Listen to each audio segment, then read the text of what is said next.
Ling Yoon, who is our representative, one of the members of the Portland Charter Commission. I welcome you to join me on this journey in exploring the changes happening in our environment, such as COVID, changing us to a Zoom meeting, as well as what's changing in our political system around us. Hopefully tonight's event will help broaden your minds and strengthen your foundation of knowledge.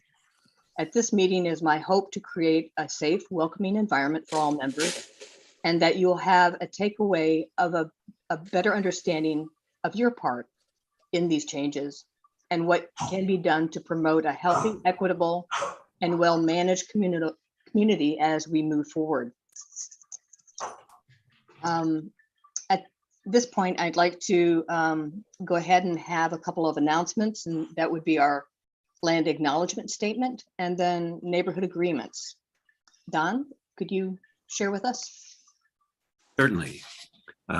This is our Rose City Park land acknowledgement statement. As a neighborhood, we acknowledge the unceded land we occupy and its original inhabitants, including the Multnomah, Wasco, Cowlitz, Cathlamet, Clackamas, bands of Chinook, Tualatin, Kalapuya, Molalla, and many other tribes who made their homes along the Columbia River. Currently united as the Confederated Tribes of Grand Ronde, the community includes over 30 tribes and bands from Western Oregon, Northern California, and Southwest Washington. We acknowledge that this land was seized through coercion, dishonesty, and brutality. We acknowledge the violent history of Euro-American settlement that sought to extinguish indigenous life from this land. We recognize the enduring influence of that history on our region and the nearly 70,000 Native people descended from over 380 tribes living here today. Many of the major roads in the Rose City Park neighborhoods connected Chinook villages between three rivers, which white colonizers named the Columbia, the Willamette, and the Sandy, instead of honoring the older names such as Nchi, Waga, Wana for the largest river of the three. Thank you. And we have a mission statement too, don't we? We do. And that has been changed to be this. The mission statement of the Rose City Park Neighborhood Association. Rose City Park Neighborhood Association works to build a safe, equitable, and healthy environment for all neighbors, present and future. Thank you, Don. And Jennifer, could you read the neighborhood agreements for us? Sure, thank you. In June 2021, the Rose City Park Neighborhood Association adopted the following neighborhood agreements based on the community agreements from the Done for D.D. White Labor Collective and agreement principles from the Historic Albina Advisory Board in June 2020 for all of its activities, including but not limited to meetings, email, and publications. Those agreements are: we will take collective and individual ownership. We will center and prioritize the most marginalized voices. We will assume the best intentions, and we will bring our best intentions. We will use ouch and oops to identify harms and swiftly apologize and reply. We will take space and make space. We will listen for understanding and remain respectfully engaged. We will deal with issues, not with people. We will be willing to experience discomfort in difficult conversations, and we'll expect that difficult issues will not be fixed quickly, but will continue our work to support and engage our neighborhood and related communities. Thank you, Jennifer. This will be Jennifer's last meeting as our secretary. She's been with us for 4 years, so thank you for doing that last bit for us. Next, let's take a moment to thank our community partners that help make our Rose City Park neighborhood activities possible. And the gold standard is the German American Society, and silver is Albina Head Start, Early Head Start, St. Rose of Lima Catholic Church and School, Portland General Electric, and Fire on the Mountain.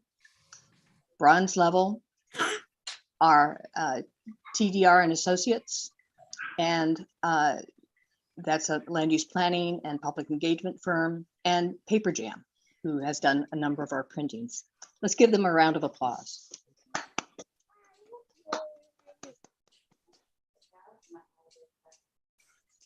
First up in our agenda is actually the board elections. And it's with great sadness that we're not meeting face to face. We work so hard. Linda got the newsletter out. She's our editor. She's like, oh my gosh, we're going to do it in person. And then we can't do it in person. So it's hard, but we had to kind of change horses in midstream. So tonight I announced to you that we have 15 candidates for our Rose City Park Board. We have given notice of these elections through our hand-delivered newsletter and asked folks to keep an eye on the Rose City Park website for news of the board candidates. And now the survey that is for the election of the board candidates. Now their headshots and bios are available on this website and were made available prior to the meeting. Yeah, well, COVID had its way with us and changed all of our in-person ideas. With help of the officers and volunteers, I developed the current survey ballot, which is in SurveyMonkey, and got that published. And we got that online as soon as we knew that we had to change from an in-person guidance meeting. I will help you through the process tonight. I will enter in a link to SurveyMonkey and the ballot in our chat line, and also cover the bios for the members. And we're thinking that it'll take another maybe 10 minutes to finish those up. But you will have a chance to vote until 8:30 tonight. So this gives you a chance, if you don't want to vote right now, you can, review some of this information while the speakers are speaking, and you can still listen to the speakers and then cast your ballot. But tonight's selection will be called out as a tentative vote at 8:30. And it's tentative because we want to make sure that we have a chance for fact checking. And if there's any changes to this, we'll know by the end of the week. So just keep your eye on the Rose City Park website, rcpna.org, for the final roster. Are there any questions as we move forward with this process? I just Jerry. want to, Jerry has his hand up. Yeah, I know of a couple of people that were unable to vote. We were talking about it before you got online, put their address on, they tried different cell phone, laptop, and they were unable to go through. Oh, And, really? yeah, and put their address in. I also know somebody else that just put a zip code in and was able to vote. So Odd. I'm questioning kind of what's happening here, because these people deserve a vote. And the as far as the people that couldn't vote, they did it about 5:30ish. Got a call about it. Okay. That's Jennifer just posted the survey link. So does someone want to just get on it and find out whether or not it's working? My understanding, it's open and should be working at this. well, Tamara, they were able to get in, but it wouldn't accept the vote. That was the whole thing. They could get into the survey, but it wouldn't go through. That's weird. Harry, I found when I went in to vote that you had to scroll quite a ways down to the bottom of the page before you could press done, which submitted the vote. Did they try that? I don't know. If you can hold on to the vote after I get home, I can try that. Or I mean, I voted okay, Yeah, I voted fine. but I could try that with I can give them a call when I get home, and hopefully they'll put their phone or. Yeah, don't I know. also voted just before the meeting, and I had no problems with it. But like Okay. John said, you have to scroll down and get Okay. your. Well, let me ask a question here. If I minimize the Zoom, I can go ahead and send an email. I'm not that tech savvy, so can I? Because I could send an email to them and say that. Give it a to try. who? All right. Yeah. Sentar solo aquí. Probar. Wow, ¿a dónde vas, señor? ¿Otra vez? Probar otra vez. Okay, Zachary, could you put yourself on? Thank you. We got some help. So I just put in the bios for link for the bios. So you can see that. If you'll let me share the screen, I will show you what the ballot looks like.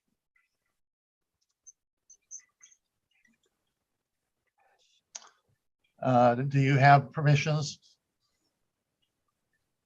Okay, Tamara, do you have permission to share? I do. I am trying to find it. Okay, Okay, and that's the bios. And this is the survey. we don't see anything. You do not. Let me go back in. Try that again. You disabled my screen sharing. That's what I was asking, if you needed it. So, Yeah. can you do it now? Yay, I can. It's a good thing. Ah, technology. Isn't it amazing? We Okay. can't see it. You We can't see it see still. it, Tamara. Well, darn it, I can see it.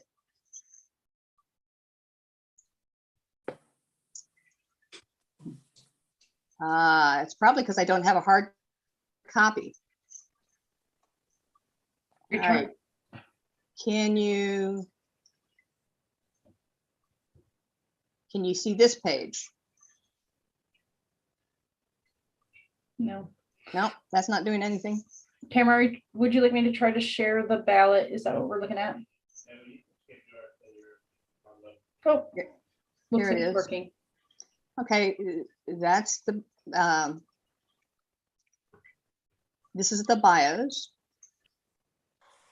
And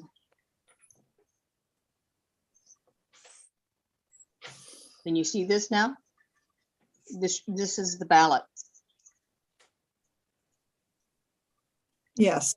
Okay, so it starts out, explaining whether or not you are a member and that there's no dues for memberships, and anyone that's 18 years of age or older may vote. And you need to be a resident, one of the businesses or a property owner located within the boundaries of Rose City Park. It asks you to testify to that extent and then put in your address. That will give us qualification of being able to go back and check, spot check whether or not these people are actually voting from that location. Then it goes into the board officers and then continues with members at large. So I'm going back to this, which is our bios that you have access to. Whoops, and I just messed up. Tricky fingers. Okay.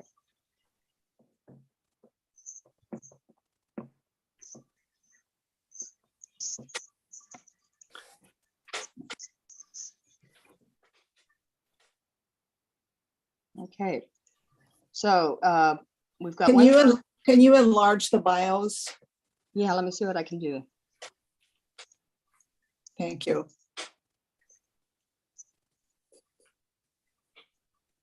But again, you can read this on your own. I'll just do the front end of each paragraph. I'm being proposed as the chairperson again. I didn't get any challengers this time. Zachary offered to step up as vice chair, and he's a father of two who loves to play with his kids and be outdoors backpacking and gardening, plays nerdy board games, and primarily gets around town by foot, bike, and transit. And then we get Richard Crockett. He has been our treasurer for the past number of years. He does excellent work, and he wants to be re-upped. Grace Mattioli is proposing to be our new secretary, replacing Jennifer St. House, who is stepping down after 4 years of service. She is she moved with her husband to a dream house, Craftsman on 59th and Halsey 5 years ago. And they're very interested in getting involved, and moved from San Francisco, where she worked in the main branch of the public library system. So that gives you a little bit of information about those officers. And then we move down to the at-large members. That includes Kelly Davis, who's been with Rose City Park for a number of years. He actually served as the chair for Rose City Park for 14 years. He's a retired architect, and he currently serves as the co-chair for the Land Use and Transportation Committee. Beth Ferris is a marketing leader with over 20 years experience in tech, publishing, and e-commerce programs. And her expertise and passion lies with communication and event execution, which is sorely needed with us because we have lots of events. She loves working with people to plan strategy and complete projects. Beth is currently a marketing director at a regional fire and life safety company located in Portland. Don Levine, it's position number 7, was raised and educated in Northeast Portland. He is an incumbent, so you've probably seen him around. He is our chair for the safety committee for the neighborhood. Terry Parker is also an incumbent. He was born in Portland and now lives in his family home off of Halsey. He's also a member of our Land Use and Transportation Committee, and has an amazing career of doing various things throughout the community. But most of all, which I like the most, is his love of trains and model trains. So he does a lot of work with model trains and the groups around model trains, which I think is really cool. Then we have Taya McNasser. She has COVID. She couldn't join us tonight because she's too sick to join us. Anyway, she grew up in Berkeley, moved to from California to Portland in 2001 with her now husband, Daniel. And they live in 5 different houses on Portland's east side over the past number of years. And 3 of which were in Rose City Park.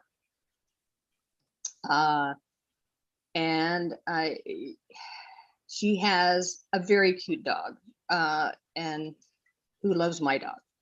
And she also has a couple kiddos that play over at Fraser Park when we bring the dogs over.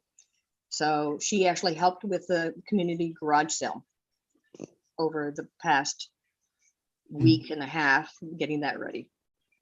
Dan James leads business development efforts for Acre Offshore Wind and in the United States. He is active in floating offshore wind space. He holds a bachelor in mechanical engineering from Ohio State University and a master's of mechanical engineering from the University of Massachusetts. So that gives you a little bit of his background. I got to know him because he was doing a remodel on his home, and his application came through the Land Use and Transportation Committee. Holly Hemingway, she is an amazing person that has lived in Rose City Park neighborhood for 23 years, and in Northeast Portland most of her life, graduating from Grant High and obtaining her bachelor degree at Concordia University.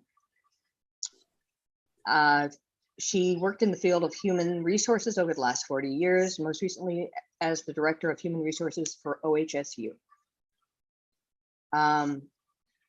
Marina Simultanos. I don't know if I'm saying that right, but I will try. There's no Enya on top of the N, so I'm not sure. She grew up in Southeast of the United States, mainly in Atlanta. Yay, the Southeast. Well, I'm from Tennessee, so until she moved in her 20s and rooted on the West Coast. After 25 years in Southern California and a 2-year stint in London for work, her husband's job moved them to Portland just over a year ago. They initially landed in Arbor Lodge, followed by purchasing a home in Rose City Park in 2021. She continues to work remotely for the University of California and as a program manager for a research facility. Okay, that gives you some idea of who she is. Move on down. We got 3 more. Look at this. Ah, just cut their heads off. Sorry about that. Sanjeev Sekar is an engineering manager for Amazon Care. It's a healthcare initiative to reliably connect patients and clinicians regardless of location.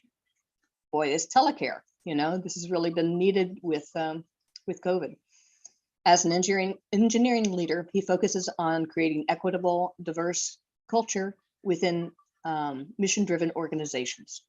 Previously, Sanjeev worked with the Downtown Neighborhood Association, helping plan events for local businesses, highlighting neighborhood gems. He is passionate about civic engagement and using his technology to help communities come closer together. Ian Davey is position number 14. Says around the house, Ian plays dad to his 2-year-old and 4-year-old. Outside the house, he has other titles, including pusher of stroller, puller of bike trailer, and carrier of dandelions and interesting leaves.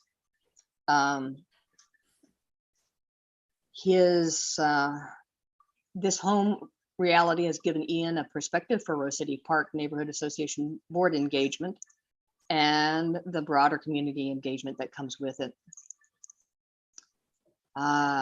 He grew up in the foothills of the Coast Range, roughly between Eugene and Corvallis, and at 11 moved across the state to Eastern Oregon. So there's some of that. And he works for a local housing provider, Home Forward, where he supports various departments, including rent assistance, homelessness initiatives, and property management and safety. Busy guy. Then we have Andrew Duchamp. Andrew couldn't join us tonight because he has work. He grew up in Oklahoma, went to college in Chicago, and lived and traveled all over the world. He has a PhD in cognitive science from Brown University and spent 20 years on the East Coast with in Providence, Philadelphia and Boston. Andrew came to Portland from Spain in 2013 and settled into Rose City Park in 2017 with his wife, Clara, a psychiatrist at Providence, Portland. Andrew is a director of data science at a mid-sized global company and is focused on analyzing news data to improve sustainable corporate leadership. Okay. So now at this point, I'd like to transition over to our next speaker. Our next speaker is Chad Honnell of Honnell Tree Care. Chad has serviced our Portland metro area for over 10 years. And he is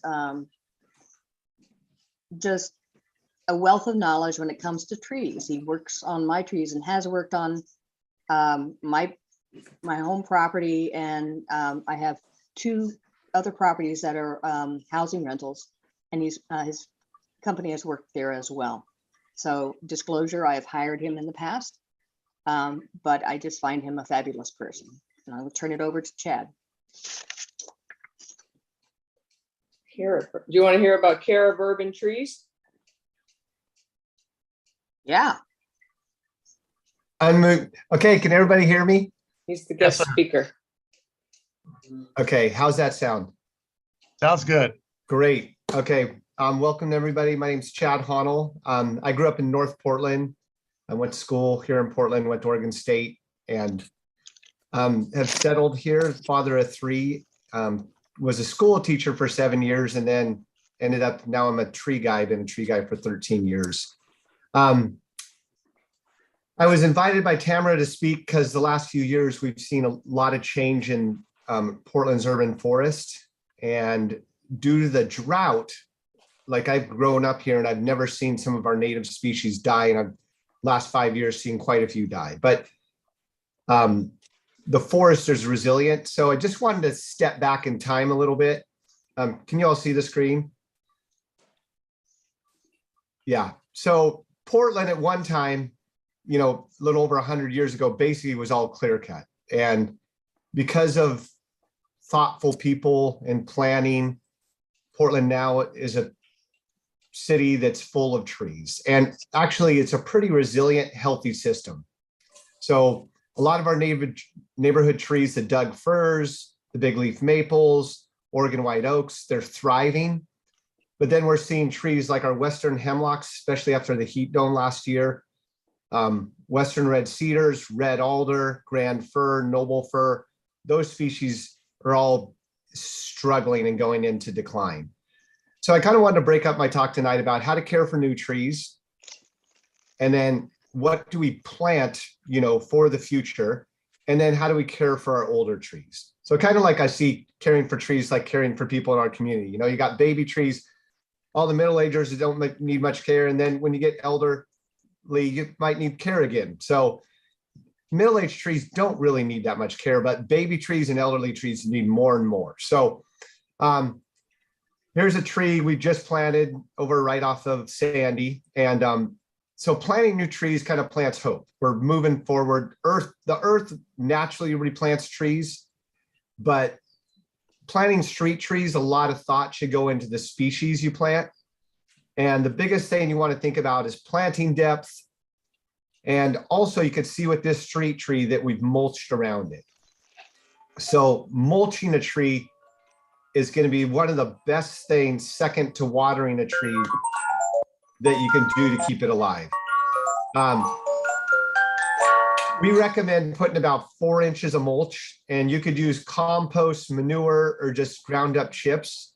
But there's been a lot of scientific studies done all around the US, and root growth under mulch is anywhere from 2 to 5 times greater under mulch than it would be under grass. So you want to build good soil. In Rose City Park, most of the soil does not need any amendments. I mean, we have great soil here in the Willamette Valley. There's a few places like on the Alameda Ridge where it's too rocky. And then down in Selwood, I've ran into some places where they've got deep blue clay that's really anaerobic. But good soil that's going to be tilthy, you know, compost added to it. The biggest second thing is water. If you, on a newly planted tree, miss 1 week of watering in a hot summer, you know, here in Portland, the tree will be stunted for life, or it could die. So the first 2 years, you really have to invest in watering newly planted trees. The third thing that really helps with the watering is the mulch. So if you have good soil, water, mulch, and you don't, you know, weed eat or lawnmower against it, the tree should do well. The next thought is when you plant a tree, this is an example of a tree right by Grant High School that fell over in this most recent storm. And when this tree was planted probably 20 years ago, whoever planted it didn't take out the girdling roots. Sometimes when a tree is grown in a pot, it has girdling roots. And you can see at the base of this tree, there's no roots that kind of go out. And roots, like 90% of the roots are in the top 1 to 2.5, 3 feet of soil here in our soil profiles. And right with this tree, it was a beautiful, probably 25, 30-year-old tree, and had never developed a good root system because of how it was planted. So in planting a tree, you really want to feather out the roots. That's a really important thing. So a lot of us, we've had a few crazy years with fires, with our hottest temperatures ever, snowstorms in April. Like we're getting a lot of anomalies, and it's been kind of heavy at times being an arborist because I see a lot of trees dying. But when I step back and take a big view of Portland, I look at Forest Park or Mount Tabor, and overall, it really is only impacting less than 1% of our trees. So trees are really resilient like humans. So I want to kind of change it to positive. And a lot of people are focused on native trees. And I used to teach a native plant class out at PCC. And native trees, we have a really small palette of trees. So like I'd say in the city of Portland, don't quote me on this, but I'd say over half the trees are not native. But what's an interesting thing, if you start looking at the fossil record of Oregon, this place we call home, we have trees from all over the world that used to grow here. And I kind of argue with my employees that are purists that say, oh no, only big leaf maple, Oregon white oak, firs are native, because that's what has been native in the last few hundred years. But if you go back tens of thousands or millions of years, ginkgo, figs, beech trees, elm trees, chestnuts, palm trees, all grew here in Oregon, are found in our fossil records. So I'm not so much a purist around native trees. I want to build an urban forest that's resilient to global change, to climate change, to just the heat kind of sink that we've created in the city. So that's my kind of thing on native trees. So if you go back, there's over 50 species that don't grow here anymore, that some that we thought were extinct and were refound, like the ginkgo and the dawn redwood used to be very prominent here in the Pacific Northwest. They thought to be extinct. They're actually we have a living fossil as our state tree called the dawn redwood, and you can still plant one today. There's a beautiful grove out at Delta Park.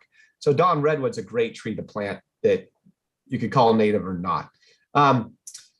So I was just, reviewing the figs. So mulch versus grass. So about all over the US, they're doing these studies. So this is kind of the minimum area that you'd want to give a tree. This little mulch area would be about 3 feet across. But if you can give a tree like a 6-foot diameter space with no grass, that'd be better. If you can give it 10 feet, that's going to be better. The more space you can give a tree, the better, because grass really competes for the nitrogen and for the water.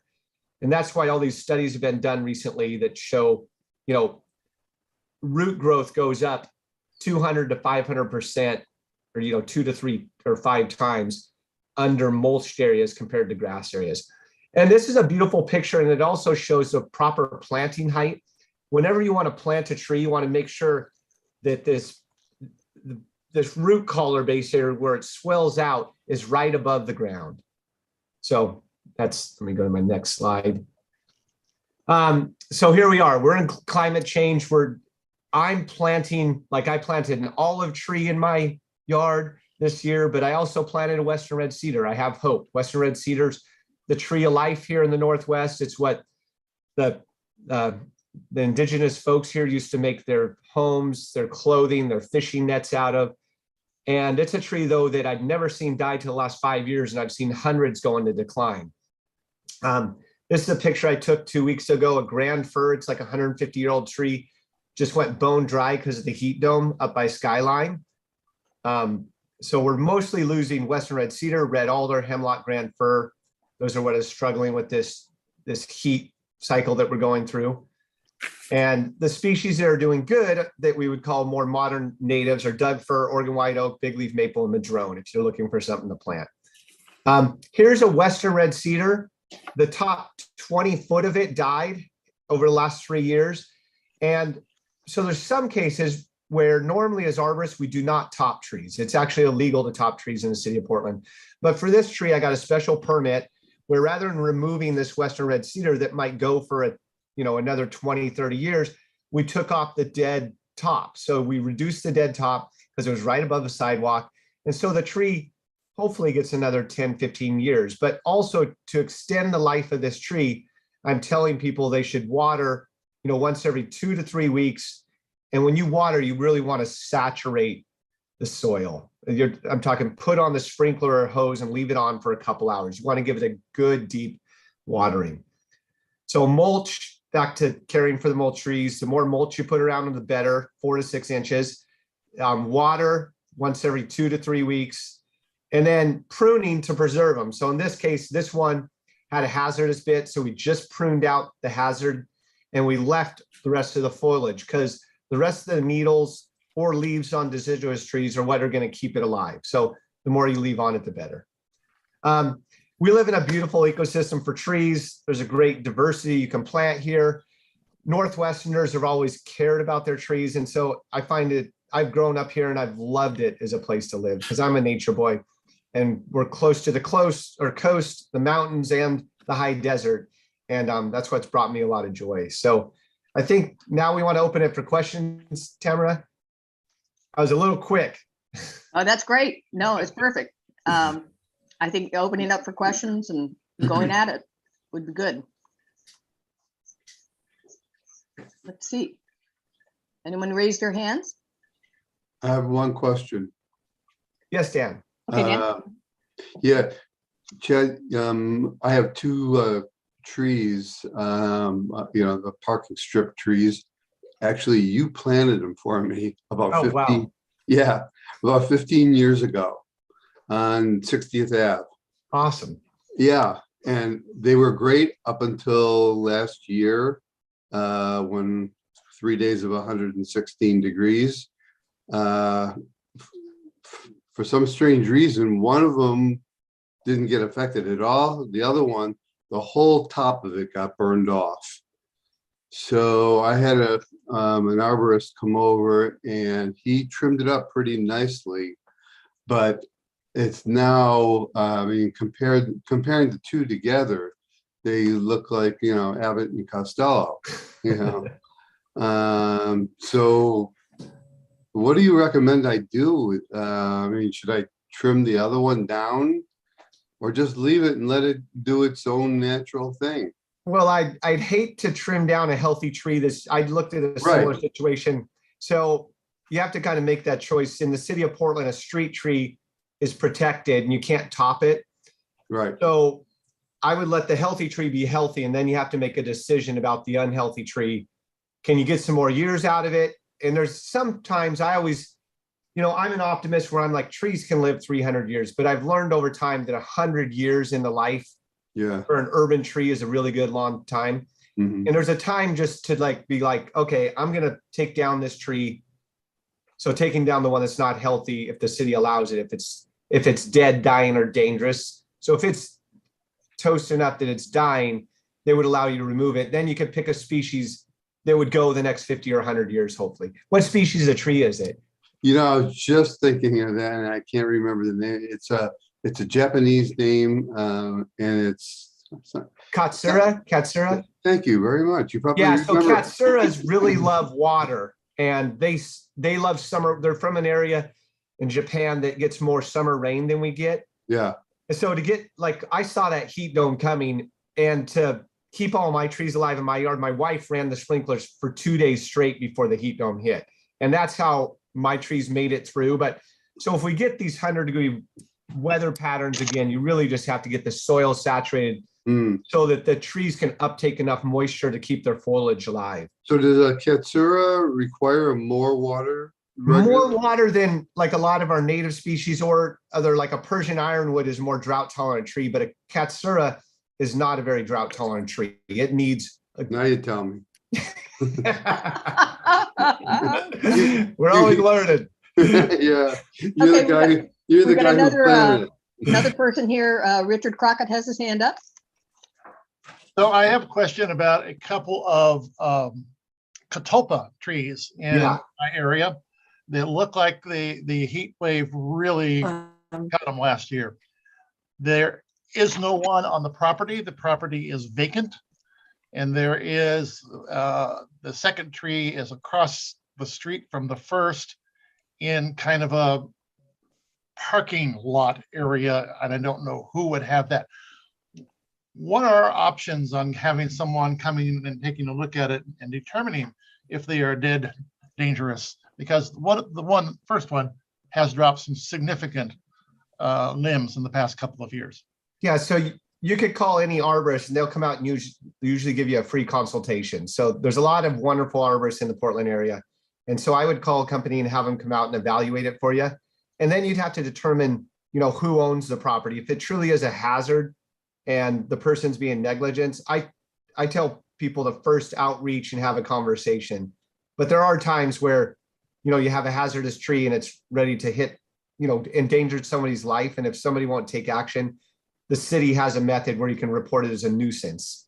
And like I had one tree in our neighborhood that it fell on a neighbor's house and put 17 holes in the roof.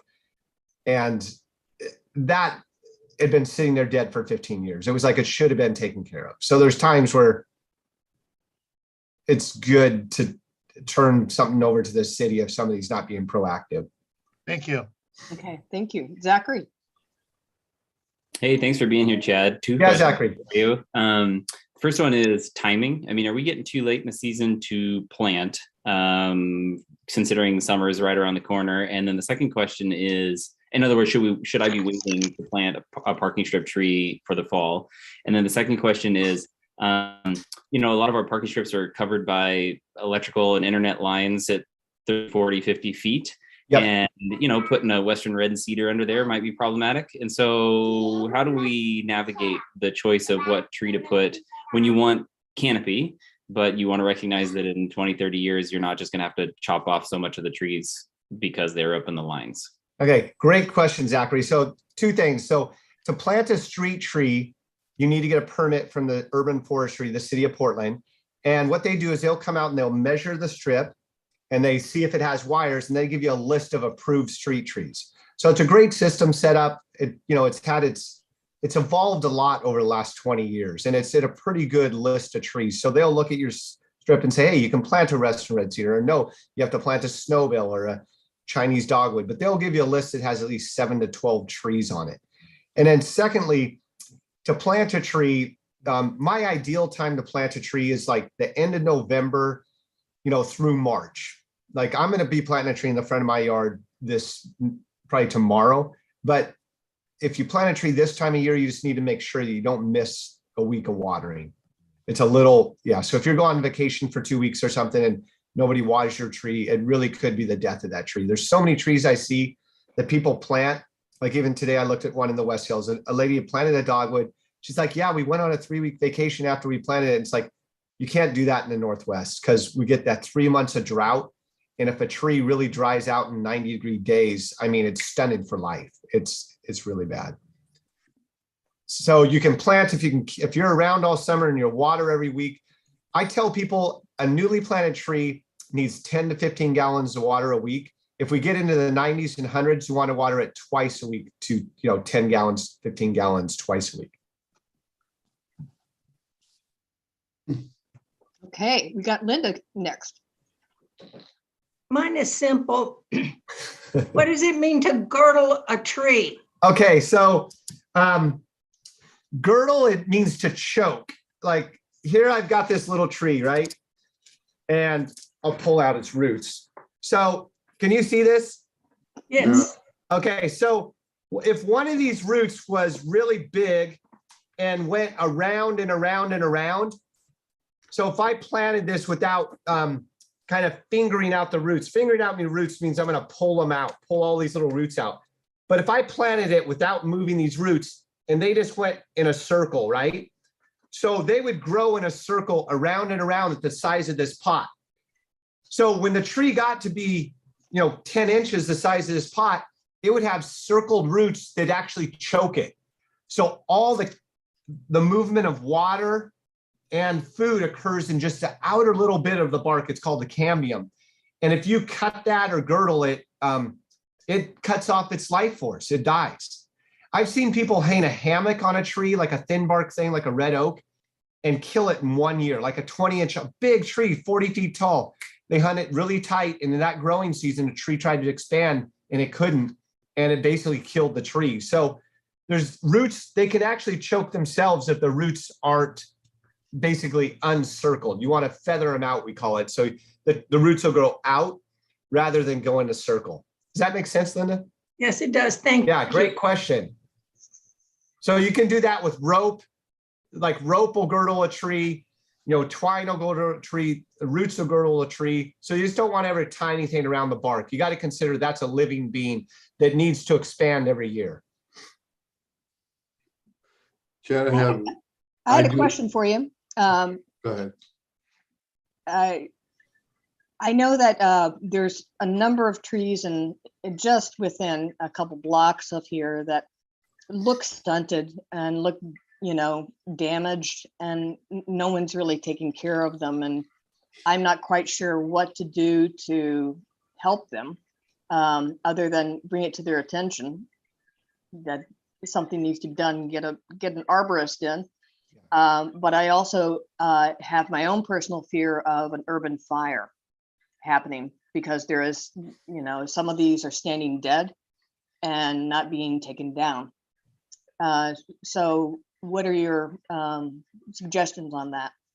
Well, urban fire, I've got friends that have fought forest fire for a long time. And then I've had two uncles that were on the Portland Fire Bureau their whole lives. I have great faith in our fire bureau and our neighbors with hoses. So I don't feel as though on the east side, especially in Rose City Park, or I live in South Tabor, like my friend that lived in Troutdale was a firefighter. And when that Eagle Creek fire was sweeping down, I was like, Isaac, are you scared? And he's an arborist too. And he's like, it's not going to jump and spread house to house. It's like, so I'm less fearful of that, but it's also good to be prudent. If I lived in the West Hills, I would keep more of a fire buffer around my house. I would not want to live up near Forest Park. I'll tell you that, near our droughts. So, and then secondarily, if it's America where everybody's supposed to take care of their own property, and it matters your relationship with that neighbor. Because sometimes you can say, hey, that tree looks like it's stressed, you can water it, or hey, that looks like a hazard and it could hurt you, you should take care of it, or it's over the sidewalk, you should take care of it. So I like to communicate with my neighbors and see where that gets you. And then maybe point them in the right direction, right? Can you share your screen, please? Oh, yeah. Can I have a question? Linda, did you have your hand up again? No? Okay, I'm sorry. Does anyone else have their hand up? Yeah, I do have one other question. Okay. For Chad. The ones, like I said, you planted those for me 15 years ago. When do you consider them being established? So I have to put a tree gator on the base of these two trees every summer, because if I don't, they just dry up so quickly. And many of my neighbors have trees that are, like them, but a little bit bigger. So when would you consider them established? After 15 years, I still have to put a tree gator on them every spring. So what's your recommendation on that? Yeah, Dan. So most species only need about 3 years of like tree gator watering. Then after that, depending on the species and how open it is to the sun. Mm-hmm. So if it's like west facing, so I guess the solar aspect. So if it's south facing or west facing, it's in a hotter spot and you'd have to water it more. But if your tree's 15 years old, I would use a hose rather than a tree gator. I would pull the tree gators off, and the roots at that point should be like 15, 20 feet out from the tree. So you should be watering the whole planting strip, and even the front yard should benefit it. But you wouldn't normally need a tree gator at that point. That's kind of what I thought, but I thought the combination of both the tree gator and hosing would. Yeah, and the uptake of the water is going to occur at the root tips, which every year, I've had trees that I had to dig up a year or two later, and they put on 3 or 4 foot of root growth. So roots really grow well it matters your soil type, but I would imagine they're going to be growing the roots at least a foot to 3-4 foot a year, and the roots will be 2 to 3 times the canopy's drip line. So if you look where the edge of the leaves are and you go out twice that distance from the trunk, that's where the feeder roots are that you're wanting to water. There are some still closer to the trunk, but watering out there is also going to be beneficial for the tree. Okay. Wow. Yeah, and mulch, getting rid of your grass and mulching would be a great thing with the Katsura. I have a whole circle around the whole base of it, and it like you said, it's about 6 feet in diameter. Oh, that's great. Yeah, and then keeping like 3 to 4 inches of wood chips or mulch on that.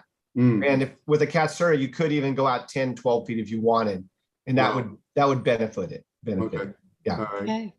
Thanks. All right. Are there any other questions for our I have a guest? question. Hello? Hi, Suzanne. Oh, there you are. I thought you, Suzanne. I see you now. Yes.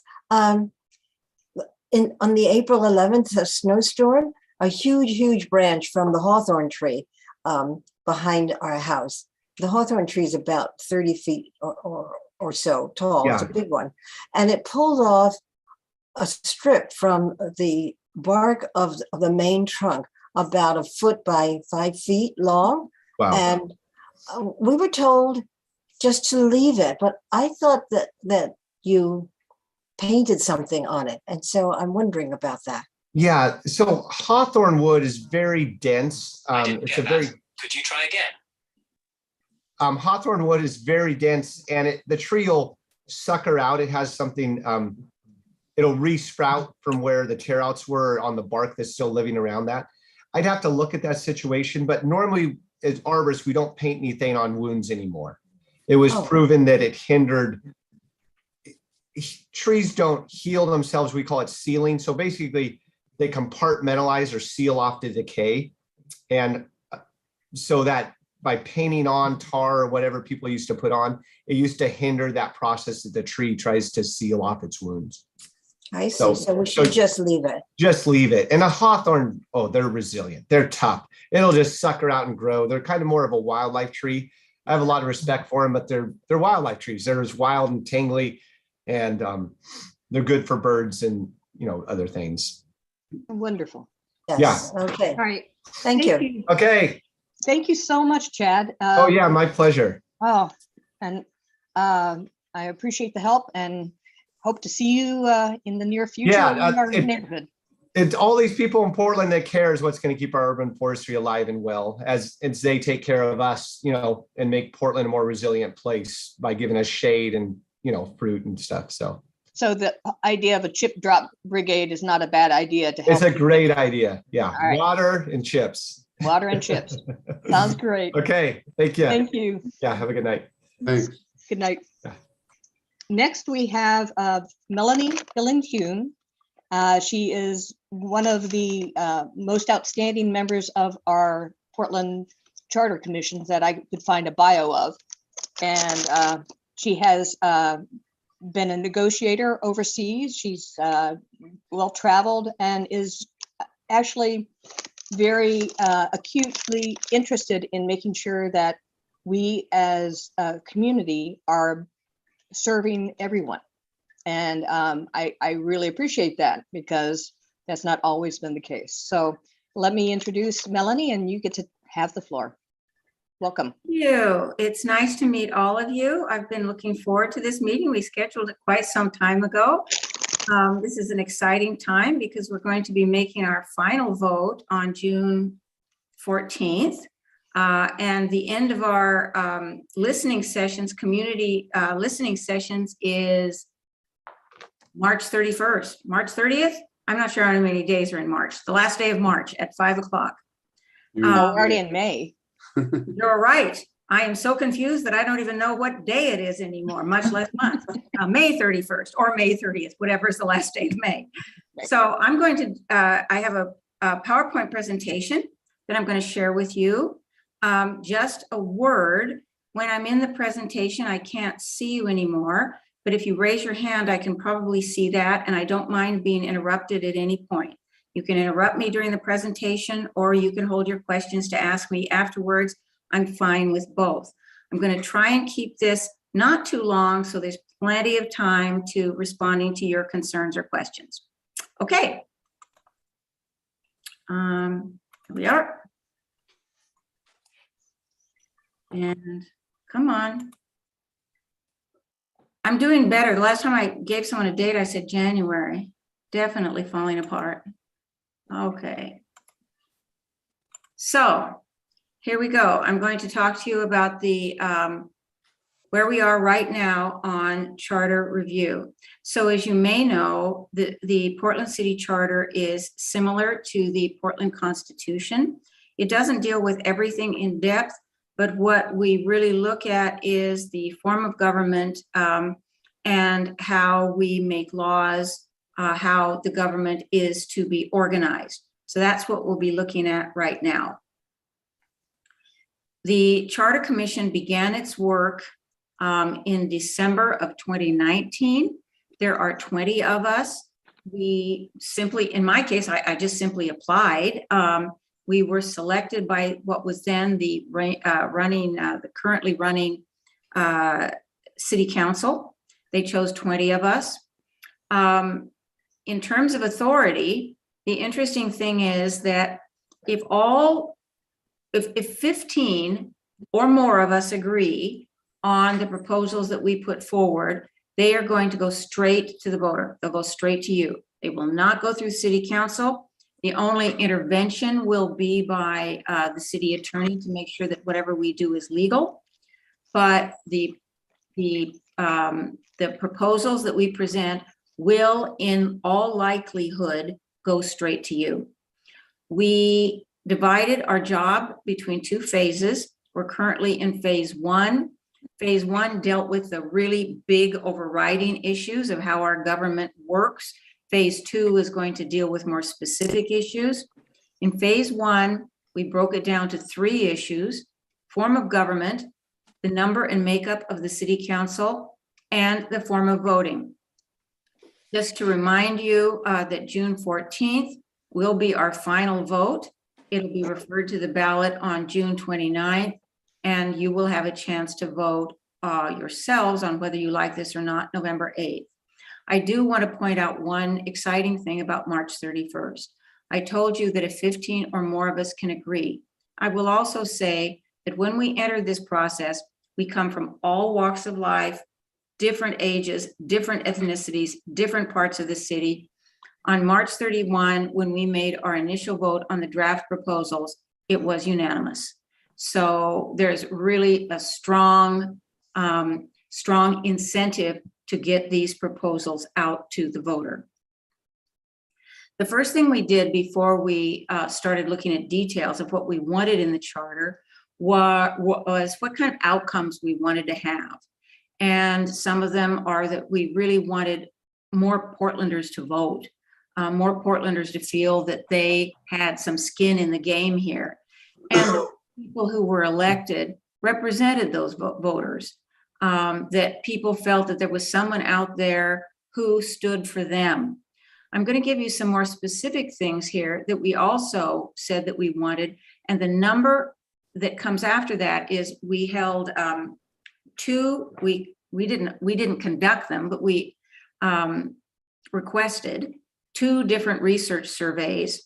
And the numbers on the side are when they did them, what the public said. Each one surveyed 550 to 650 likely voters in Portland. This was all conducted in early March. We said that we wanted a government that was accountable. 93% of voters, when asked, said, yes, we absolutely want that.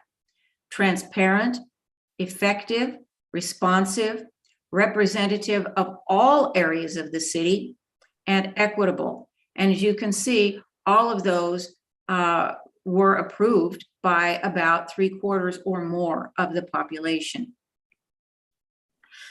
One interesting thing about our approach, you may have heard that attempts to review the charter in the past have failed 7 times, which they have. The last time in 2007, it failed by more than 3 to 1. One of the biggest complaints back then was that it was a top-down process being pushed by the mayor. I will tell you that this time it is anything but a top-down process. We have listened to literally thousands of Portlanders at this point. Some have given us written testimony, some verbal. The most common demand, and I've put things in order of how common the demands were in terms of their size. The most common demand was to change the form of government. Right now, as you know, our city council actually runs all the bureaus. They've become commissioners. I'm going to deal with that a little bit more in a moment.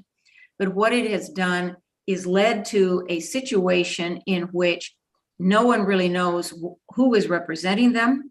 At the same time, nobody really knows who is running this government. And there is tremendous overlap, divisiveness, short-termism, and everything else in terms of running our government. Whether people wanted a council manager form in which the city council was the main voice and a city manager ran the day-to-day, and those who wanted an executive mayor in which the mayor was the primary voice with the city council being a legislative body, that was split pretty much half and half. And I'm going to tell you in a few minutes what we came up with that we felt would merge those two requests. The second biggest demand was to move to district-based elections. This was particularly true on the east side of the city, which you represent.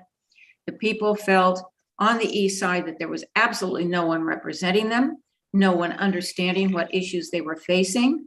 They didn't know who to go to when they had problems.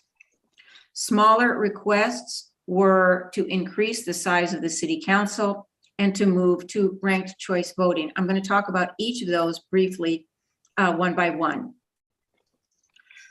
So our current government, as I said, is one in which our city council and mayor double as bureau commissioners. That was adopted back in 1913 when Portland had a population of 200,000 people. We are now currently the only significant city in the United States that has such a system. In that system, all of our councilors and the mayor are elected at large. That means that the whole city votes for every position in a winner-take-all primary and general election. Winner-take-all meaning that you have to get 50% plus one to win, and then you win everything.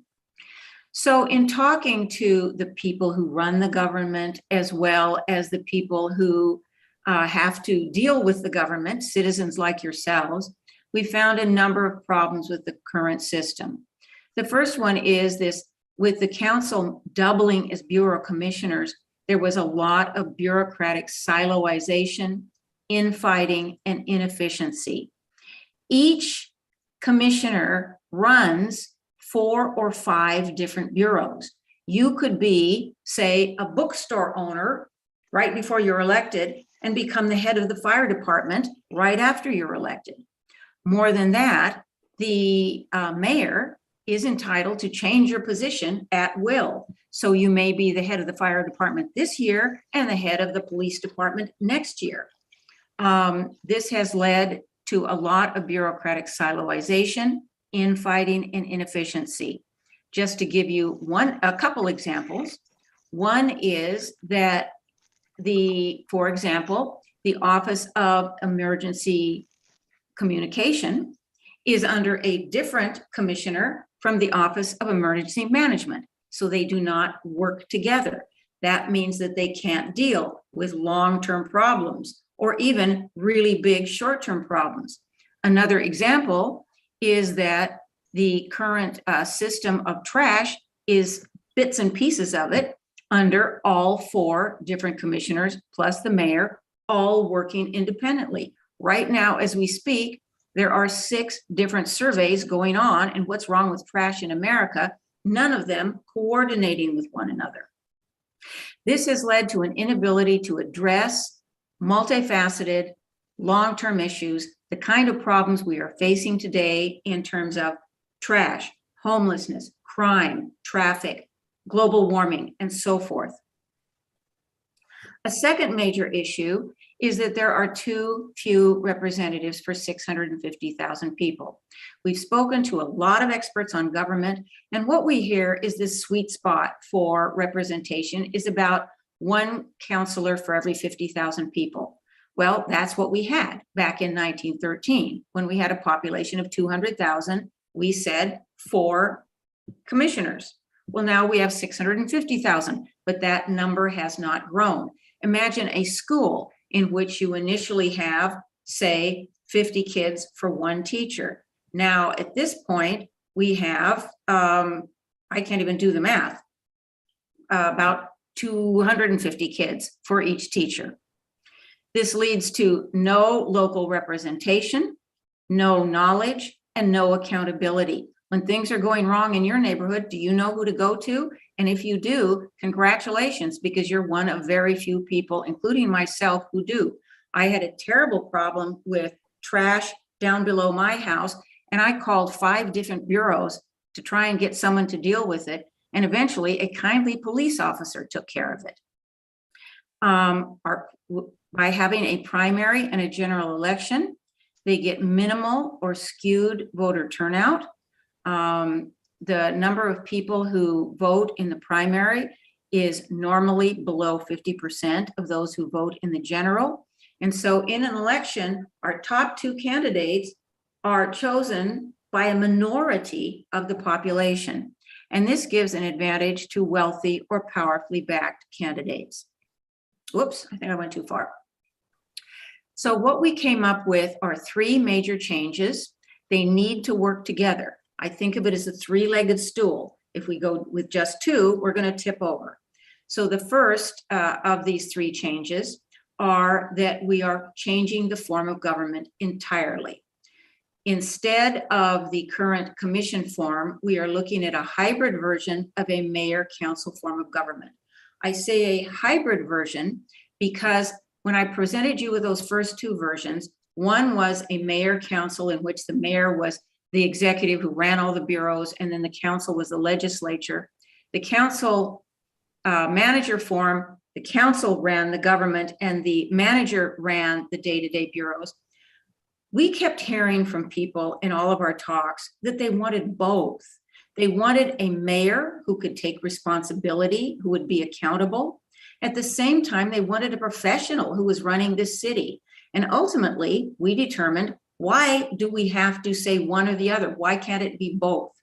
So we've come up with a system in which we have a mayor who is the chief executive, a city council who is the legislative and representative body representing the electorate, and a professional city administrator who manages the day-to-day operations. This system we have come up with has both separation of powers and checks and balances. For example, the mayor would nominate and oversee the city administrator, but the city council would have to confirm that administrator and would have the power under certain conditions to be able to remove that city administrator.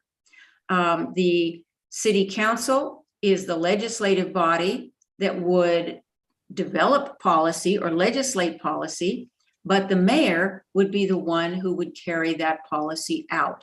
So it's a system in which all parties are doing their part. I think the most important thing here is to point out that the city council would become a representative body representing our electorate. The second leg of this 3-legged stool is that we would expand the city council to 12 members, once again coming closer to that 50,000 sweet spot that I was talking about, with district representation. But we're not looking at 12 individual districts. The reason we're looking at a somewhat different system, well, there are a couple of reasons. One is that in order to get the best representation in Portland, the most effective method was to have multi-member districts. So instead, we're looking at 4 geographically compact districts of equal population that would have 3 representatives per district. Now, you might ask me why 3. The answer is that Portland is unlike a lot of the older cities in America, where you have really clear neighborhoods that might have a certain racial or ethnic population or a certain rental versus homeowners population. That's not true in Portland, in which people are more mixed up all over the place.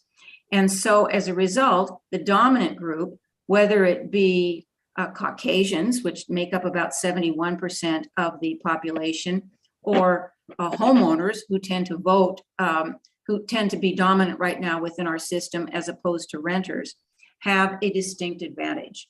By having 3 representatives per district, it gives more representation to the entire district.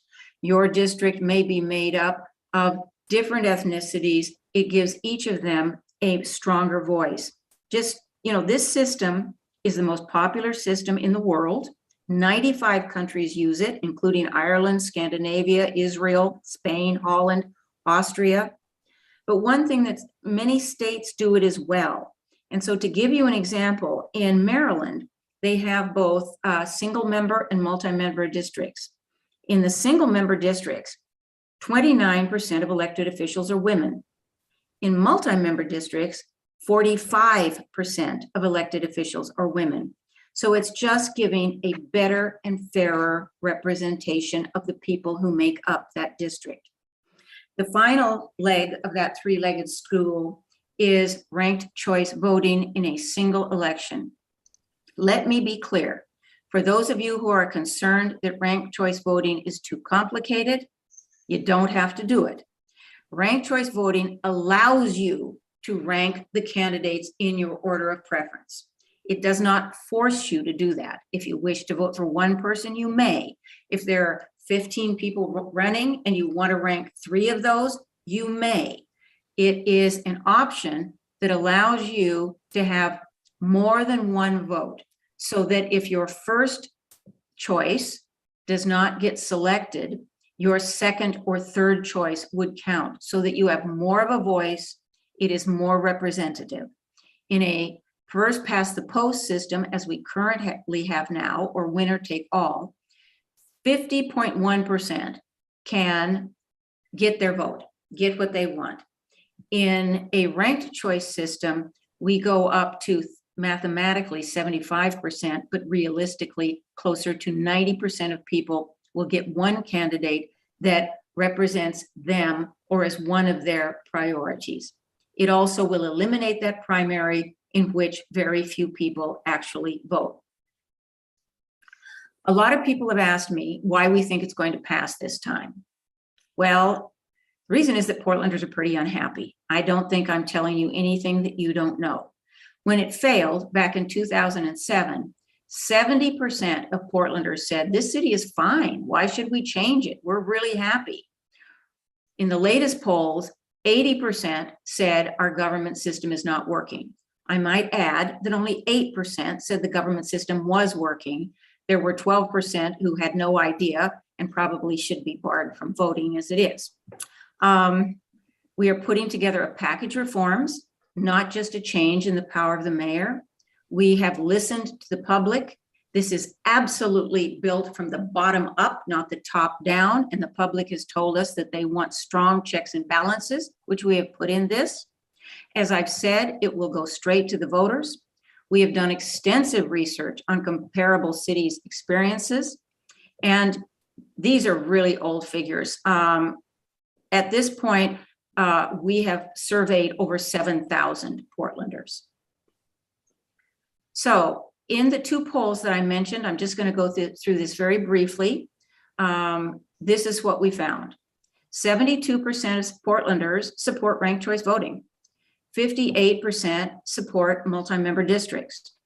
53% support increasing the city council to 12. Now, this is not being spoken to. This is just asked what they like. And 70% supported having a professional city administrator or city manager. I will tell you one other thing that's going to surprise you, because it surprised me. And that is, a lot of people have said, you shouldn't put together such a complex proposal, because the more elements you have, the more people are likely to vote no. Because if there's just one thing they don't like, they're going to vote no. The polling showed the exact opposite. For example, in the FM3 research poll, they were asked, how many of you would support a mayor council form? 51% of the people said, I would. Then they said, what if it were a mayor council form plus ranked choice voting? The number went up to 56%. What if it was a mayor council form plus ranked choice voting plus bigger district-based council? 59% said that they liked it.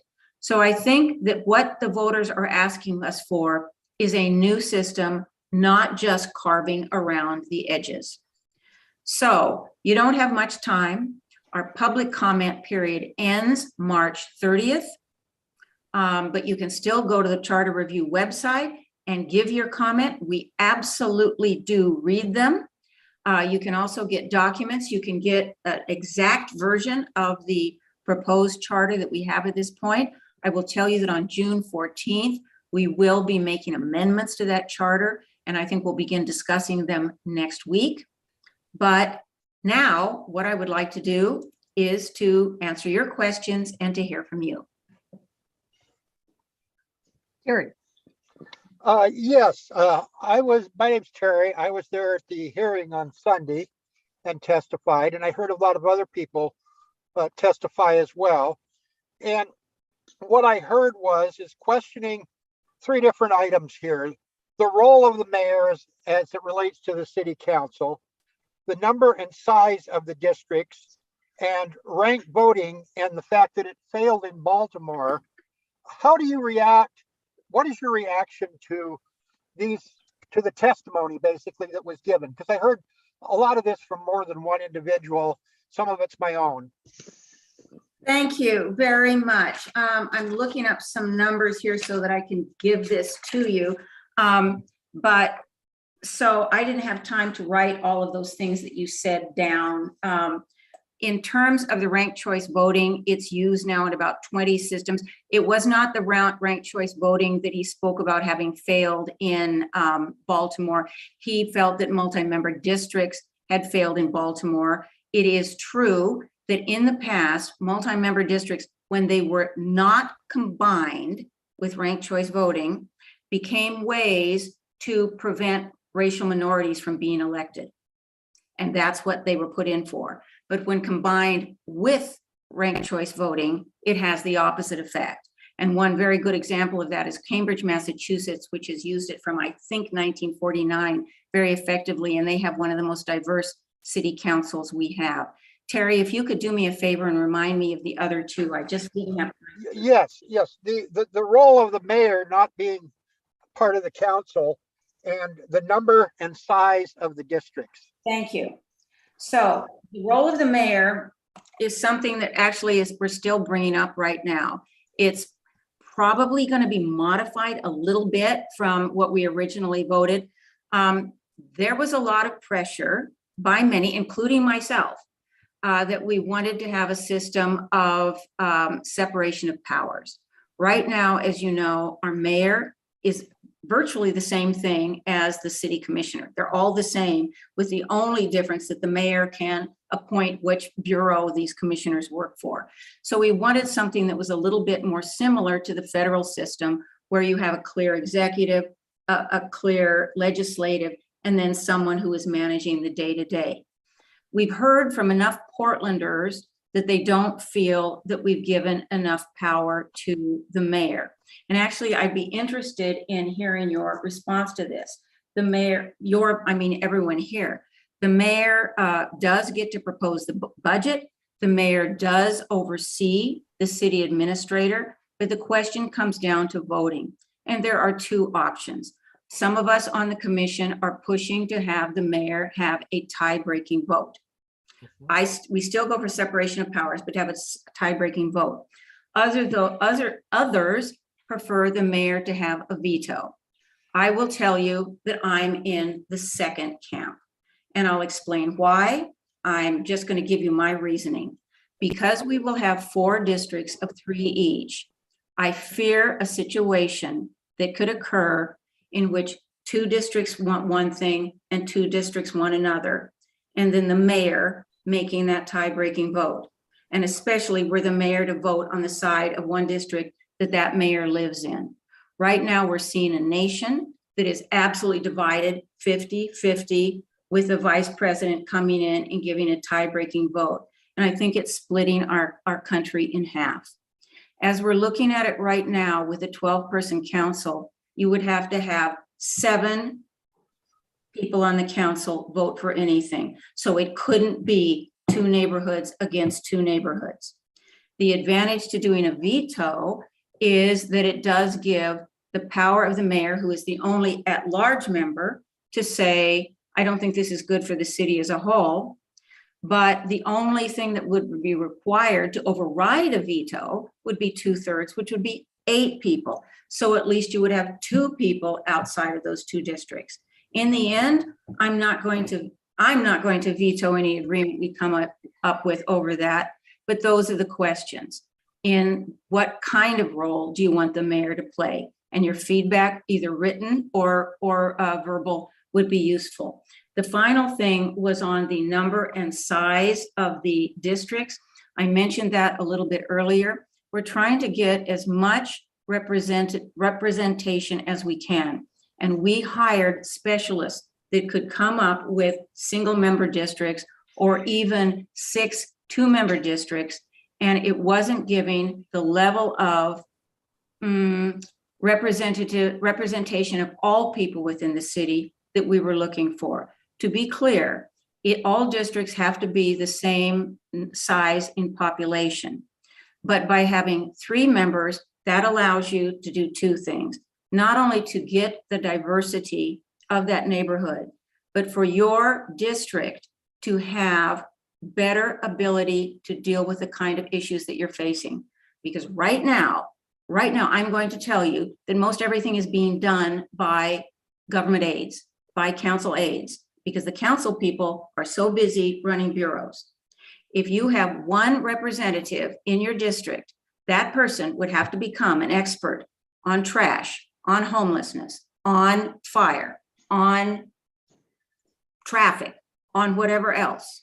But by having 3 representatives and a robust legislature, your district can be well represented on all the issues that face you, by having your actual elected representatives become in charge of those issues and not staff that they hire.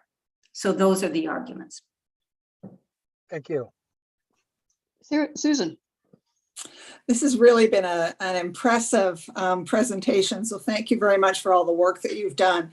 I'm curious to know what your background is that has made you a leader in this process. Well, 2 things. One is that I have spent my career as a negotiator. And so I'm never someone who thinks that the one side is absolutely right and the other side is wrong. And it has really trained me to listen. And I think that is the greatest thing that our commission has done. We came in with all different viewpoints. I never had heard of a multi-member district, but we spent so much time listening to what Portlanders want and trying to fashion something. The other is that because my husband was a diplomat, I've lived in a number of countries, primarily in Asia. And I've seen governments fail, and I've seen governments rise out of failure. I'm a Portlander, born and raised. I came back to a city that is failing. And I know that that can stop, and I'm committed to helping that stop. Thank you very much. Okay, next.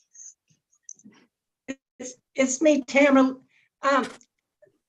It's not really a question. Well, maybe it's a question, a comment that I think is so important for more people to hear what you talked about tonight. So I'm interested to know, what the commission's plans are, how to communicate this out over the summer before the general election. And along with that, the booklets that we get, the pamphlets that we get prior to an election, the way something like this is worded is so important. People who are not aware of this item on the ballot are going to see the length of it compared to the length of other things. And they're going to form opinions like, oh, this is just too complicated. I don't want to read this and try to understand it. So I'm just going to say no. You know, so the way that that's worded in the pamphlet, it's so critical that, you know, hit the big punch up front and then let them read the details. I agree with you completely, Linda.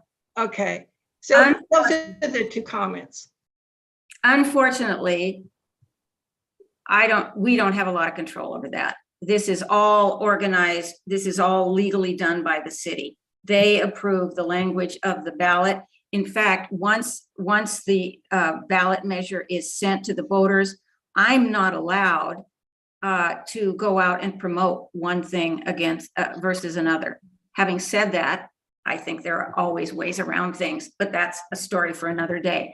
I do know that there are some PACs forming to support this. I agree with you completely. I was looking here in my notes to see if I could find it. You're raising the thing about language is so interesting because I think this one is it.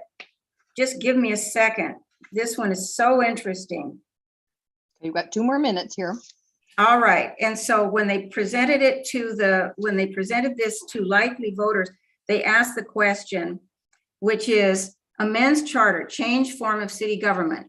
Shall elected city council appoint a city manager to manage all city bureaus subject to the mayor and city council's policy and quasi judicial oversight? 54% people agreed.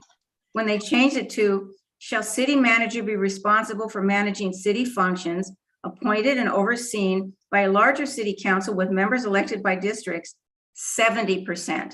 So it was just a question of words. And you are absolutely spot on that, Linda. I wish I could control that one just a bit better. Well, the other part was, are there plans for you and the commission to repeat basically this presentation on a wider audience?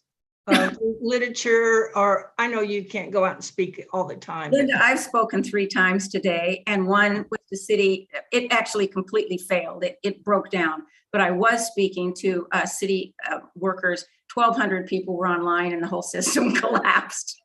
Oh my God. Oh dear. At least you tried.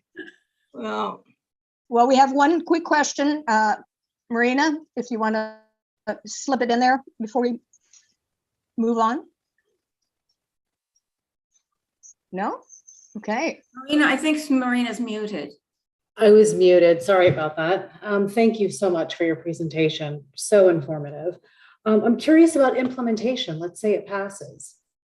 This is a great question, and just give me 1 minute tomorrow and I'll answer that. Right. And is that, so we're looking at a separate commission of the people that would determine the districts. If this passes, they would be impaneled January of 2023. And that could be voted on, that could be the new 12-person city council could be voted on in November of 2024 within the new districts. However, the city administrator and changing the bureau form of government could actually change much earlier if the mayor decided to do that, because the mayor has the power to do that. So that one is up in the air, but certainly the changing to a district form would take place in November 2024. Okay, wonderful. Very exciting times, you know, and I really appreciate you clarifying what the veto position would be and the fact that 8 of the 12 could override that veto.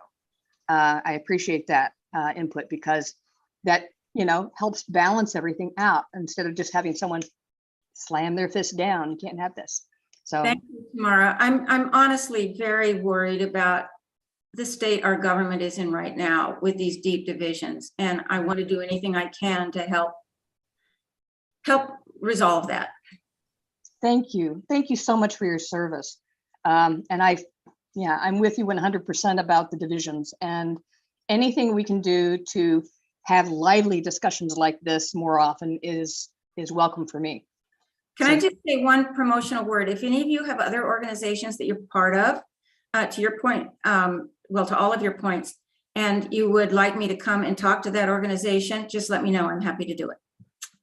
Thank you. Thank you so much. Okay, Trying to round of ask a question, applause. but, all right. Okay. At this point, I was going to share my screen.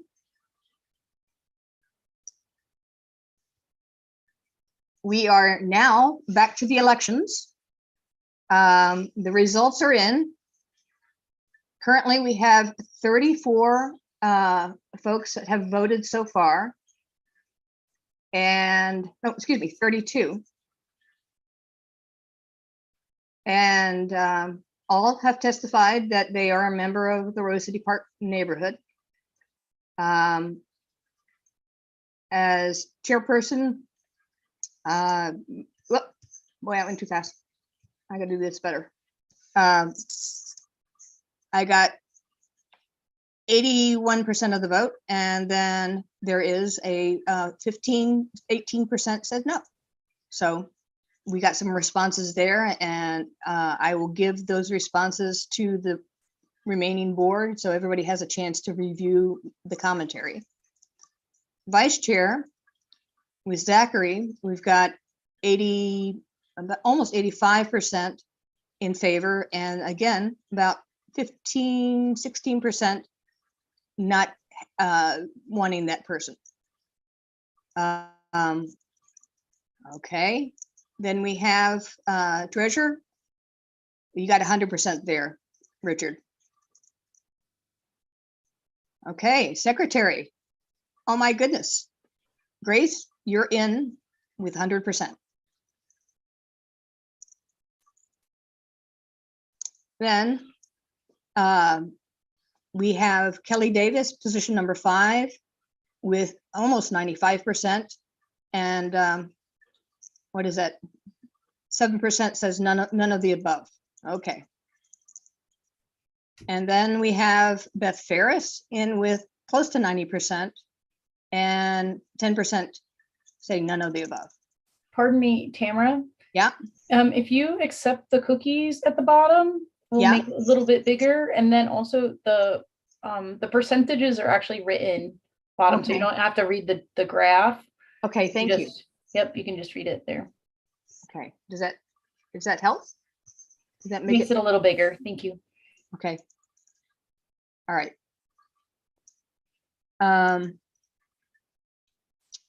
So you need to scroll down a few more now because we've already covered those. Thank you.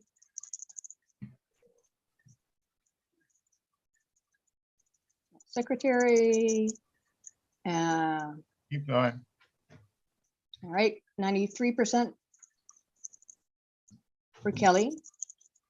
And Beth, okay, that's where we left off. 89% for Beth. Don Levine has 100%. Terry Parker has 82%. 14% none of the above, and other specify. So we've got one person that said other. Taya McNasser has 88%. And with that, 11% none of the above. Position number 10, Dan James has 89% with 10% none of the above. We have position number 11, Holly Hemingway, and again, 88% in favor, and then again, 11% none of the above. So we got 3 people that just don't like anybody. Okay, position 12, we've got, again, 89% in favor of Marina, and then 10.71% none of the above. Sanjeev Sekar, we've got 86%, and with that 13, almost 14% none of the above. Position 14 is Ivy Davy, and he has 90% with 10%, none of the above. And then we have the last position, Andrew Duchamp, and he has 89% with close to 11%, none of the above. Okay, that's what we've got. Yay! And we'll look over the final tally and make sure that everything reads correctly. Now, I would like for us to hear from the committee reports. And first off, if we could hear from events. How are you doing with events, Jennifer, or the events that you want to do communications instead? Do part of one or the other. I don't know. Sorry. So let's start with the communications.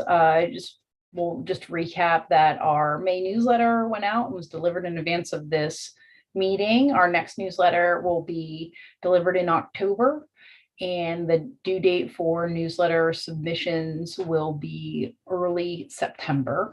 So we don't, kind of a lot of people are in and out of town between now and September. So just if you have something you want to contribute or you want to be an advertiser in the newsletter, you can submit that anything now, and then it'll be held for consideration for that, that October newsletter.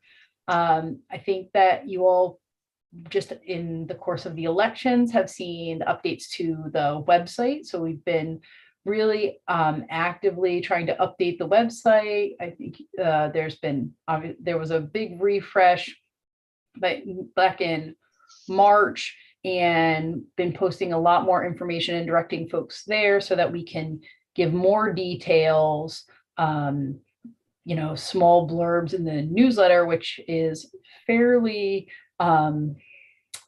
it's you know, has to be produced quite a bit in advance, and there's a limited space. So this has allowed us to have just more information and be a little bit more timely. So please check out rcpna.org and let us know what you think. And if you have photos that you would like to add of around the neighborhood, we are accepting those. So you send those to communications@rcpna.org. We will review them and try to update so we can have actually a slider on the website. So we want to make it more dynamic. So the more information we get, the better. The other thing that we are working on is just updating our mailing list. So and then our mailing technology. So we're trying to make sure that we are using MailChimp a little bit more frequently, and I'm working through that. So we do have a volunteer webmaster, but we are actively looking for people to join the communications committee, especially if you feel comfortable in the digital communications sphere, to help really promote things electronically. So that could be social media, email, website. We're definitely looking for that. So I think that should be about it for communications right now. We have our next meeting next Monday at 7 p.m. And then for events, I'll do a partial update because I only know about some events. So I'll turn it over partway, but I have been supporting the concert in the park, or the picnic in the park concert, to be held on July 23rd. So we have secured our talent. Will be Lil Queenie as a blues jazz band. I think there's 8 folks, and I see Susan, your hands up. So just one second. There are 8 folks that will be on July 23rd. We do have our permits in hand, and we'll be reaching out next for volunteers to help with that event. Yes, ma'am. Susan? Well, I've just got a quick question. If people want to update or add their names to the email distro list, how do they go about doing that? Well, that's a great question. So you can go to the website at rcpna.org. And if you scroll, it's kind of toward the bottom on the right side. It says, I would like to receive more updated information. That actually goes directly into our MailChimp account. So you can put yourself directly onto the list. Great, thank you. No, thank you. And please, we Great. welcome more people. Yes, absolutely. And then do you want to talk about the, we just had our neighborhood garage sale this past weekend? Yes, it was very exciting and informative. This is our first one in like 20 years. So we are, hitting the ground running. And unfortunately, our vice chair, Stephanie Singer, has a family issue that pulled her away from leading this. So I ended up having to take the ball and run. And we had 32 sites selling. And by all accounts, it went successfully. People were happy with it. There were things to fix next time around, but they were so joyful that the sun came out, everything was dry, and it all just worked out well for everyone. And I think with each of those, we had $25 donated into our coffers. So minus the cost of our signs and copies, that will be our take. And whatever we do get in will help offset the cost of our concert coming up in July, which is great. We also have a chip drop brigade that has started up. I've started this because of my love of trees. And I have permission from the City of Portland Parks Department that we are doing the kickoff on June 11th at Frazier Park at 8 a.m. It will go from 8 a.m. to noon. And bring gloves, bring your wheelbarrows, bring your pitchforks. They will supply the chips, and we will help put mulch around the trees there at Frazier Park until noon.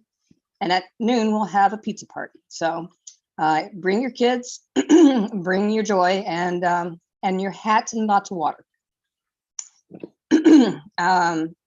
Then there's also e-mobility tours that are coming up. Zachary, do you have a few minutes to talk about that?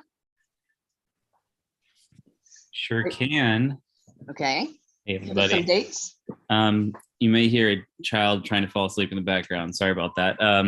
So I am hosting some e-bike rides using the Nike Town bikes, and then working to try and connect with Lime, the scooter company. The Nike Town is generously offered to sponsor the event. And so anyone who wants to come learn how to rent the bikes, and then we're going to go on a little spin around the neighborhood. The dates, let me pull them up, are going to be June 18th and July 16th and August 13th. So one Saturday a month during the summer. And again, it's just to learn how to rent the e-bikes, how to just safely ride them, and then to just kind of navigate some of the greenways and safer spaces around our neighborhood, and some places to go in that network. And if you're interested in coming, you can send me an email at bethegreen@gmail.com. I'll put the email in the chat if you're interested in coming. Yeah, that'd be great. Cool. Also, do you have anything to say about helmets and stuff like that? Will they be provided? Still working on trying to get helmets provided by some bike shops. So I'm gathering people's interest, and then a couple weeks before each ride, I'll shoot an email out to those who have signed up, and then we'll figure out some of those little details. Okay. And then it's only going to be a short ride, so don't feel like we're going for hours. It's meet at 9:15, get on the bikes around 9:30, ride for about 45-50 minutes, and get back. It's nothing like a marathon. Okay. So a 10-year-old could do it? Sure. All right. I got to double check and make sure Nike Town lets us rent to kids, but I think they do, but I'll double check on that. Okay. And I will make sure that we have our waivers handy so you can have everybody do a waiver before they take off. Sound good? All right. Wonderful. Thank you for leading that. Yeah, for sure. I've been working with the city and Don Levine also to create a healing event at Normandale Park after the shooting that took place there, killing one person and injuring 5 others. Don, you want to talk about that a little bit? Are you there? Yes, just trying to unmute myself. I know how that is. So we have been moving forward with a remembrance reconciliation event sometime this summer. We've been trying to figure out, pardon me? It'll take place in the fall. Oh, in the fall. Yeah. Okay, great. We've been trying to figure out the requirements as far as the city goes to hold an event in the park. And then also we've been attempting to contact other stakeholders, the family of the woman that was killed, other people that might be injured, the organizers of the march, city representatives, and other interested stakeholders to see if we can do a collaborative sort of planning. One of the things that we're considering is the installation of a plaque, and I believe that Tamara, that you have secured funding for that. I have actually secured $5,000 to help cover the event from Civic Life as a placemaking event. Okay, and then we've also been considering the installation of a mural on one wall of the 3-sided shelter in the northwest corner of the park where the violence took place, essentially. And we've been in contact with the city to figure out if there are permits to be necessary, what sort of design approval, how that would come about. I've been in contact with Sue Pack, who is the Arts, Culture, and Special Events Manager for Portland Parks and Rec. And she has told me that they have been in contact with the wife of the woman who was shot and killed, and that they are working on a mural installation. So I think that we will be coordinating with them to see what's going on and how we can participate and how we can utilize our resources to support their plans as well, so that we can have a collaborative and community event in the fall. Yes, and if you're interested in participating in creating this event, let us know. Just go to events at rcpna.org. That's Rose City Park Neighborhood Association.org. And in the subject matter, say healing event or Normandale Park. And say, you know, if you want to join us in pulling this together, we're at the formative stages. We're trying to get as many people that were impacted as possible, but also neighbors that were impacted. Not just the folks that were gathering there that evening to begin a walk. So let us know. Okay, thank you, everyone. Then we also have treasurer report, which is long and texty. I'm not sure if Richard wants to give us some highlights on that.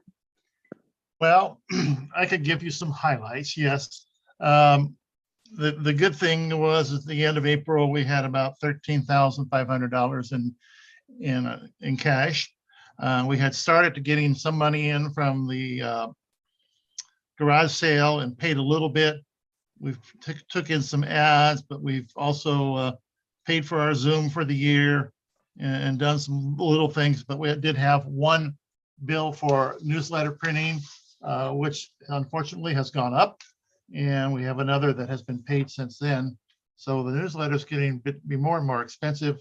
Instead of in the area of $700, it's now coming close to $1,000 per issue.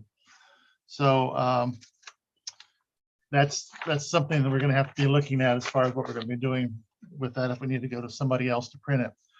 We also had an event that we hadn't had happen ever. We had our books looked at. One of our old board members, Deborah Field from Paper Jam Press, has a degree in accountancy, and she went through the books, and I have presented that information to the board And she has some recommendations, none of them very stunning, except she thinks we should probably go to QuickBooks. We do have an account in QuickBooks. I just don't know what I would need to do to set it up. So we'll talk to her about that. And then just a couple little things like taking pictures of the checks before we deposit them, so we can show that they were made out to RCPNA instead of to somebody else. I never thought about that. So I wouldn't either. yep. So that's pretty much it. Yes. And all that information is on the board documents for this meeting, right? Yep, right, for the general membership meeting. They're under the documents for this date. Open to the public to read, and we'll probably review a few of them at our first board meeting, which is coming up on June 7th with the new board. Next, I wanted to talk about the Land Use and Transportation Committee and events and activities. One exciting new information piece is that we were scrolling through our bylaws and realized, you know, we have 8 members. We're supposed to have a minimum of 11 members. And we just passed the Sacramento Slow Streets. Well, that means we have to bring it back to the new council, board, and we will do so at their upcoming meeting in July. So those of you who were dissatisfied with the Sacramento Slow Streets will have a chance again to testify. And I really wish we could have done this correctly the first time. We thought we're doing the right thing, but we didn't realize that we needed a minimum of 11 board members. So all the testimony that has been given to date will be available for the public. And we will have the Sacramento Slow Streets on July 5th at that board meeting. A few other highlights in that were in the newsletter include that we've gotten a presentation from PBOT about what they want to do with Alameda at Sandy. And basically they're going to be closing the eastbound lane at Sandy Boulevard on Alameda to allow greater time for both north-south route on 57th as well as more throughput on Sandy Boulevard. I don't know if there's anything we can do to stop their recommendation. That is where they're at right now. And we did our best to raise some questions. Their idea is that this is a pilot project where they're going to put it in place and then find out just how bad it is. So I know that folks are very concerned about the turning movements being forced over to 54th and Sandy Boulevard, as well as, what's the other street? It's not Sacramento. The next street up. Stanton, it's Stanton. Stanton, excuse me, Stanton, at 57th, in order to go eastbound onto Sandy. Richard, you had your hand raised. Aren't they going to be closing off the westbound? No, just eastbound. Did I see westbound? No, you said eastbound, but I thought it was west because they have all that stuff up there on the west side, but it's eastbound going towards the church. Okay. Yes. Sorry. No, good question. So again, just like with Sacramento Slow Streets, we're just a recommendation group. We don't make any decisions. We just do the best we can to raise the questions and make a recommendation. And at this point, the Land Use Committee has not made a recommendation as yet. And hopefully we'll be able to do so at the next meeting. But we couldn't make a recommendation at our last meeting because we didn't have an active board, just to put it that way. We only had 8 members. So thank you for voting. I just wanted to thank you for bringing us back into the light of being an actual neighborhood association with your vote tonight. Are there any other questions or concerns that we can cover tonight? We've got 3 more minutes. Yes. Yes, Terry. Community Day at the golf course. Ah, yes. Community Day at Rose City Golf Course, scheduled for July 31st, which is a Sunday. And it'll start around 1 or 2-ish in the afternoon. The front 9 of the golf course will be shut down to golfers. Most of the activities will be around the clubhouse. There'll be a lot of activities for younger people. Some of them centered around golf. They're going to have Golfzilla there, which is a big inflatable thing that I guess you hit golf balls at. I haven't really seen a good picture of it yet. And the evening will cap off at 6 o'clock with a concert by Norman Sylvester. And it is all free. I am on the committee and I'm on the historical subcommittee. There will be tables there with history of the golf course, history of the clubhouse, which is actually a separate committee, possibly trying to interconnect the trail that goes along the bottom of the ridge. I'm not quite sure how to do that yet. But we might be using carts to transport people over there that don't want to walk. But there will be, there's going to be a lot of activities. It's going to be fun and it's all free. That's great. That's great. It's going to be lovely. Also, to add to that, I just read in today's blurb from Metro that the Metro Green Space Bond will include a pedestrian loop at the golf course as part of the funding they're asking for the new bond. And that had come up earlier this year in discussion, but now it's actually going to be part of the funding that they're asking for. The other thing that's new and actually revived is the children's parade for the Rose City Festival. It starts, well, it's going to be on Wednesday, June 8th here, starting in Rose City Park, then heading down Sandy Boulevard. So the Rose Festival Children's Parade is on for this year, first time in 2 years. So a little bit of normalcy coming back. Are there any other comments and suggestions for tonight before we close? Yes, Don. I just wanted to say that one of the things I found out at the CNN meeting last month was that in the mayor's $6.7 billion proposed budget for the city includes funding for the neighborhood cleanups to resume. Oh, yay. Amazing. That's wonderful news. That's wonderful news. Okay, on that high note, let's have the rest of the night and enjoy ourselves. So thank you so much for your time and effort, and I look forward to seeing new members at the board meeting coming up next month. Thank you so much. And Jennifer, thank you for all your work. Jennifer, thank you so much.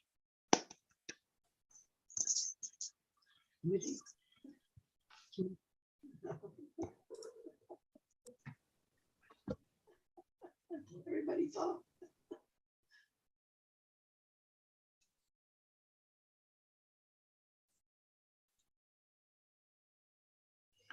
I was recording.